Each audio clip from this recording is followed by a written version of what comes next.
The next year I made the mistake of getting into the real restaurant business, and then I started off as a dishwasher. So I went from like hanging out with the nannies to washing dishes, and that was like my first real restaurant experience. From there, I moved up through the rest of the kitchen, moved up into the dining room, into the bar. I got to learn all of the different areas of the restaurant because I knew that I had to learn all of these things in order to open up my own restaurant. So I graduate from college and I get a job, straight out of college with P.F. Chang's China Bistro. And P.F. Chang's at the time literally had 4 restaurants. I mean, they were right in the beginning. So it's not really the P.F. Chang's that you know now. This was like the P.F. Chang's in the beginning. The culture was super, super strong. Paul Fleming was there all the time. And it was the essence of P.F. Chang's, and similar to kind of what we are right now. This is like the essence of Lazy Dog. And as companies grow, if they're not really, really careful with their culture, it gets diluted. It all of a sudden starts disappearing. And that's the other reason why we're here today is to keep that culture super, super strong, because we do not want to lose that small company family feel. As we start growing, we want to keep that. We need to keep that, and you've got to hold us to that too, because we don't want to lose that. So I go to P.F. Chang's, and so this is when I admit that I actually ripped off a couple things. So I didn't quite create everything, with the concept. P.F. Chang's had a couple really cool things that they did that just helped the restaurant work better. One of the things was the limo ride. The limo ride, I love the fact that it was this concept, this whole idea of giving people this experience that was like totally all-encompassing, and that the server, in order to do it, had to actually get ahead of the guest and anticipate the guest's needs. And I know a lot of you, I've seen a lot of you do it on a day-to-day basis, that person who has the salad and then their meal shows up and they've already got the fork sitting there, waiting for them. And that type of stuff where the guest never really has to lift their head and kind of look around for their server, but instead, everything is already there for them. Everything is all set so that all they have to do is just sit there and talk with the people that they're with and enjoy the experience, and all of a sudden, like, it's done.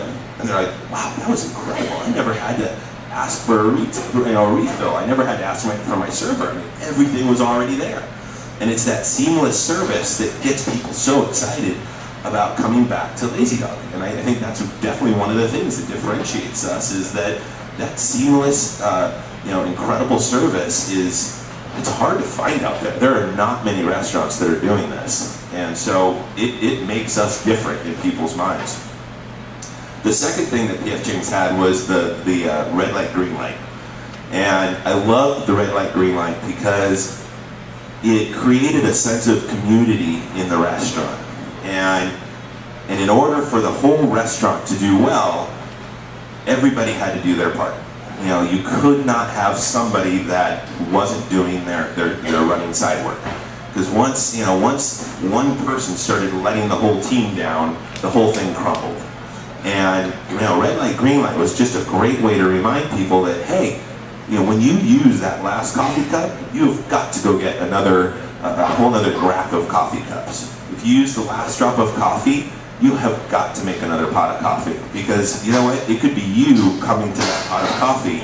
And for some reason, I've been taking the last drop of coffee like all the time over the last few weeks. And every time I'm like, damn, red light. All right. I have to make another pot of coffee. Like, I cannot leave an empty pot of coffee. So the red light, green light really kind of taught me a lot about how a restaurant should operate as a team, and how to be successful as a community. So from P.F. Chang's, spent 3 years there, opened up a few restaurants. Then I went to work for my dad's company, Mimi's Cafe. And Mimi's, the biggest thing I learned at Mimi's was the whole concept of making regulars. I mean, they had regulars We called them counter creatures, actually. Some of them. I'm not sure if anybody remembers counter creatures. They had some freaky regulars that hung out. They scared me. And those were not necessarily like the ideal concept of a regular. I mean, you know, I think the best regulars are the ones that come in and, yeah, they come in maybe a couple times a week, 3 times a week. They're just great guests that bring friends, bring family. You know, they don't get too demanding. They don't start owning the restaurant. Granted, you know, we definitely have a few of those that are good people, and we love to have them here. But I think it's good to remember that, you know, the majority of the regulars that we've got are great people, great guests. You know, they pay our bills, and so, you know, I really kind of learned that at Mimi's, was we really focused on all of our regulars and got to know them, and I thought that was a huge piece of their success and a huge piece of our success. So I get done with Mimi's after about a year, and it's time to start working on the Lazy Dog concept. And I had so much input. I had people chirping in my ear. The second they heard I was going to open up a restaurant, they're like, okay, you know, my brother is, I want a place. You know, he was like probably 22, 23, just graduated from college. He's like, I want a place, I can go, I can drink beer, I can watch football, I can take my friends, I can take a date, you know. So he was very interested in the whole bar area. And then, you know, I had all of my friends that were just getting old enough to get married and start having babies. And we were used to going to a bunch of restaurants that were kind of nicer restaurants, not fine dining, but they're like Houston's or that kind of level of dining. But when you walked in with a baby seat, like, they looked at you funny. They're like, what are you doing here? Like, no kids here. And so they started feeling really uncomfortable going to all these restaurants that they were used to going to. And so their request was, would you please build a restaurant that the food, the service, and the drinks are good enough to make us happy, but at the same time, comfortable enough for our kids to be there, and for them to want to be there, and for us to not feel like every time they made a peep that it was like the end of the world. And so that was a huge piece of putting that into the Lazy Dog. I had my parents who were officially empty nesters, which means that, you know, their kids moved off to college or graduated from college, and basically they got a ton of time on their hands. You know, the dog becomes the focus of the family, and they like going out to like cool, hip places, but not so hip where they don't feel, you know, comfortable. But they want to be around young people. They want to have some energy. They want to sit in the bar and you know, kind of hang out and have appetizers and glasses of wine and stuff like that. So that went into the concept. And then I had my grandma, and she's talking about, you know, I want pot pie, and I want it to be quiet. And I was like, all right, I'll give you the pot pie, but it ain't gonna be quiet.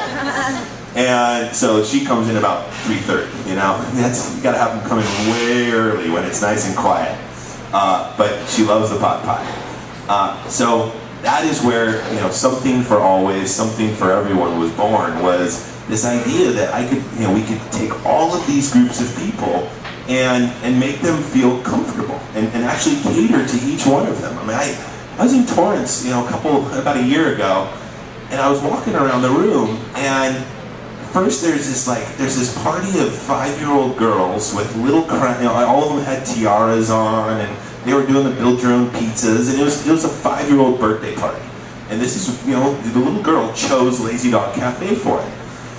I walk through the rest of the dining room, and there's an older couple, probably my grandma's age, 75, 80 years old, and they're sitting there having pot roast and you know, having a, you know, glass of white Zinfandel, and I was like, awesome, like that's so cool.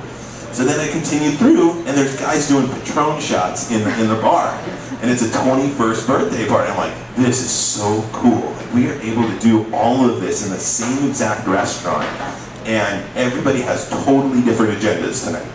And that's what that whole concept is. Now, it's key for all of us, because the guy who comes in for lunch every day and sits in the dining room may not even know and may not even think that this may be a great place to come for happy hour.